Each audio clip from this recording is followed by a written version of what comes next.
Frémat. Merci Monsieur le Président, merci Monsieur le rapporteur pour la qualité de votre rapport qui est à la fois éclairant et inspirant au regard de la diversité, de la pertinence des propositions qui y figurent. Je souhaitais pour ma part revenir sur la partie consacrée au contrôle du respect des quotas de chansons françaises diffusées sur les ondes. Vous évoquez, page 48, l'amendement du président de notre commission déposé lors de l'examen en première lecture du projet de loi relatif à la liberté de création, à l'architecture et au patrimoine, sur le contrôle et la restitution par le CSA devant la représentation nationale de la bonne application de la loi du 1er février 1994 relative à la diffusion des chansons françaises. Comme toute autorité administrative, le CSA est doté d'un pouvoir de sanction. Ce n'est certainement pas un censeur, mais il a un rôle de vigilance.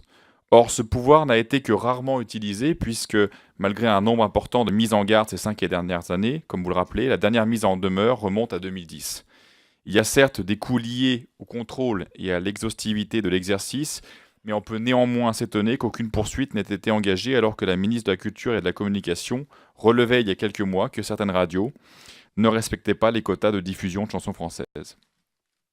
Dans ma circonscription Hors-de-France, j'observe effectivement que certaines stations ne respectent pas la loi relative aux quotas de chansons en français. Cela est d'autant plus regrettable quand on sait que l'audiovisuel est l'un des vecteurs les plus importants de contact avec notre langue pour nos compatriotes vivant à l'étranger. Vous le relevez dans votre rapport, monsieur le rapporteur, il n'existe à ce jour aucune information et aucune publicité du CSA sur le respect des quotas, même si le rapport annuel du Conseil y consacre chaque année un passage plutôt bref. C'est pourquoi je souhaitais vous poser la question sur les mesures, contraignantes s'il le faut, qui pourraient être mises en place, selon vous, pour que le CSA explicite davantage sa doctrine de contrôle et d'intervention en la matière et s'assurer qu'il respecte et rende compte de façon plus précise de la législation existante. Je vous remercie. Merci Christophe Frémat, la parole est à Patrick Hetzel.